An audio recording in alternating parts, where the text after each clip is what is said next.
Hi, இது Chennai's kitchen. நான் அதுக்கு நம்ம இன்னைக்கு என்ன பார்க்க போகிறோம் அப்படின்னா புதினா ரசம். ரொம்பவே டேஸ்ட்டாக இருக்கும், ரொம்ப ஈஸியும் கூட. சளி, இருமல், ஜுரம்லாம் அப்போ வந்து நம்ம ரசம் பண்ணி சாப்பிடுவோம். அப்போ வந்து இந்த ரசத்தையும் பண்ணி சாப்பிடுவோம். இதுவும் உடம்புக்கு ரொம்பவே நல்லது. புதினா கோல்டுக்கு நல்லது. இது எப்படி பண்ணணுன்றது பார்க்கலாமா? வாங்க ஸ்டார்ட் பண்ணலாம்.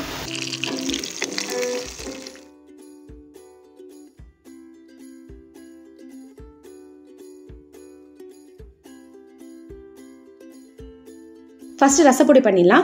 அதுக்கு ஒரு பேனில் 1 டேபிள் ஸ்பூன் போல் தனியா, 1 டீஸ்பூன் மிளகு, 1 டீஸ்பூன் ஜீரகம், 1 டீஸ்பூன் துவரம்பருப்பு, அதுக்கப்புறம் 4-5 பல்லு போல் பூண்டு எல்லாத்தையும் எண்ணெயே விடாமல் ஒரே ஒரு காஞ்ச மிளகாய் போட்டுக்கோங்க டேஸ்ட்டுக்கு.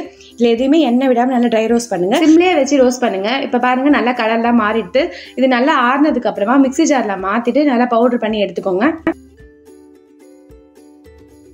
ரச பவுடர் எப்பவுமே வந்து ரொம்ப நைஸாக அரைச்சிடக்கூடாது, கொஞ்சம் குறைந்தான் இருக்கணும். நெக்ஸ்ட்டு புதினா, ஒரு கைப்பிடி புதினாவை எடுத்திருக்கேன்.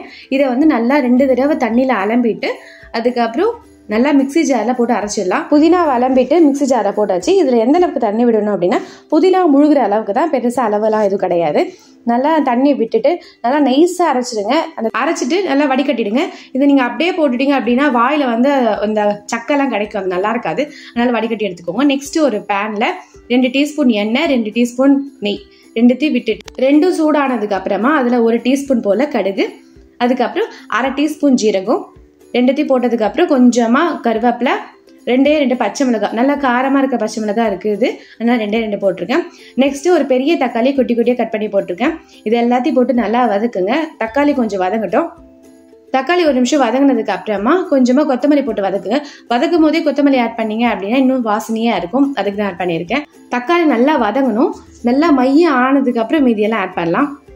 இப்போ தக்காளி நல்லா வதங்கி எடுத்து நெக்ஸ்ட்டு இதில் புளி கரைச்சி, லெமன் சைஸ் புளியை எடுத்து 1/2 லிட்டர் தண்ணியில் கரைச்சி, அதாவது சின்ன லெமன் எடுத்துக்கோங்களேன், 1/2 லிட்டர் தண்ணியில் கரைச்சி விட்டுருக்கேன். இந்த அளவு கரெக்டாக இருக்கும். இதில் 1 துண்டு வெல்லம், 1 துண்டு பெருங்காயம், 1 டீஸ்பூன் மஞ்சள் பொடி, 1/2 டீஸ்பூன் போல் கட்டை மிளகாய் பொடி எல்லாத்தையும் போட்டதுக்கப்புறம் நல்லா கொதிக்க விட்டுருங்க. இதில் பாதி பச்சை வாசனை போனதுக்கு அப்புறமா நம்ம அரைச்சி வச்சுருந்தோம்ல அந்த புதினா தண்ணி, அதை விட்டுடலாம். இப்போ இது நல்லா எல்லாம் சேர்ந்து ஒன்றா கொதிக்கட்டும். இதோட பச்சை வாசனைலாம் போனதுக்கு அப்புறம் தான் லாஸ்ட்டாக நம்ம வந்து பருப்பெல்லாம் விட போகிறோம். இப்போ இதில் வந்து கொதிச்சுட்டு இருக்கும் பொழுதே தேவையான அளவு உப்பு போட்டுக்கோங்க. உங்களுக்கு பார்த்தீங்கன்னா தெரியும், இந்த நம்ம விட்ட தண்ணி வந்து பாதியாக ஆயிருக்கு. இந்த அளவுக்கு நல்லா கொதிச்சிருக்கணும். அடுப்பை வந்து மீடியம்லேயே வச்சுக்கோங்க, அதாவது மீடியமுக்கும் சிம்முக்கும் நடுவில் வச்சுக்கோங்க. இப்போ இதில் நம்ம பருப்பு தண்ணி விட்டுடலாம். இது வந்து 1 கப் பருப்பு தண்ணி விட்டதுக்கு அப்புறமா பருப்பை சேர்த்துடலாம். பருப்பு நல்லா வெந்து குழஞ்சிருக்கணும். ரொம்ப பருப்புலாம் வேக போட்டுறக்கூடாது எப்பவுமே ரசத்துக்கு. நான் எவ்வளோ போட்டிருக்கேன் அப்படின்னா, என்னோட கையிலேருந்து ஒரே ஒரு கைப்பிடி துவரம் பருப்பு நல்லா போட்டு மசிச்சிருக்கேன், அதாவது வேக வச்சு மசிச்சிருக்கேன். இப்போ அதையும் அதில் போட்டுடலாம்.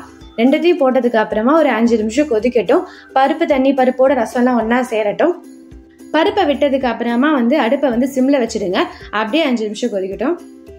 இப்போ 5 நிமிஷம் ஆகிட்டு லாஸ்ட்டாக நம்ம அரைச்சி வச்சு ரசப்பொடி அப்படியே போட்டுருங்க. எந்த அளவுக்கு எடுத்து வைக்க வேண்டாம், இது கரெக்டாக இருக்கும். இது காரத்துக்கு லாஸ்ட்டாக தான் ரசப்பொடி போடணும். முன்னாடியே போட்டிங்க அப்படின்னா அது வந்து கசந்துரும். அதனால தான் நம்ம லாஸ்ட்டாக ஆட் பண்ணியிருக்கோம். நல்லா கலந்து விட்டுருங்க. அடுப்பு சிம்லேயே இருக்கட்டும். நம்மளுக்கு ரசம் ரெடி ஆயிடுச்சுன்னு எப்படி தெரியும்னா, மேலே இந்த மாதிரி நுரைச்சி வந்துருக்கு பாருங்க. இந்த மாதிரி வந்ததுக்கு அப்புறமா அடுப்பு ஆஃப் பண்ணிட்டு மேலே கொத்தமல்லி போட்டுருங்க.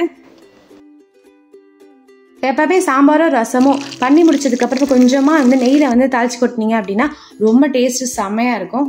அவ்வளோதான், நம்மளோட புதினா ரசம் சூப்பராக ரெடி ஆயிடுச்சு. நெக்ஸ்ட் என்ன, சாப்பிட வேண்டியதுதான். நான் இன்னைக்கு என்ன சமையல் பண்ணியிருக்கேன் அப்படின்னா, சுட சுட சாதம், பலாக்கொட்டை இருக்குல்ல, அதை வந்து காரம் தேங்காய்லாம் போட்டு கறி பண்ணியிருக்கேன். நெக்ஸ்ட்டு நம்மளோட ரசம் தான் விட்டு நல்லா குழைச்சி சாப்பிட வேண்டியதுதான். நெக்ஸ்ட் இதே மாதிரி வந்து லெமன் ரசமும் அப்லோட் பண்ணியிருக்கேன். இப்போ பாருங்க, உங்கள் எல்லாருக்கும் கண்டிப்பாக பிடிக்கும். அவ்வளோதான், ரசம் பண்ணி முடிச்சாச்சு. இது எப்படி இருக்குன்னு பண்ணி பார்த்து எனக்கு கமெண்ட்ல சொல்லுங்க. நெக்ஸ்ட் ஒரு சூப்பரான வீடியோல பார்க்கலாம். இந்த டிஷ் உங்களுக்கு பிடிச்சிருந்தா லைக் பண்ணுங்க, கமெண்ட் பண்ணுங்க, ஷேர் பண்ணுங்க, மறக்காம சென்னைஸ் கிச்சன் சப்ஸ்கிரைப் பண்ணுங்க. நெக்ஸ்ட் வீடியோல பார்க்கலாம். Bye bye.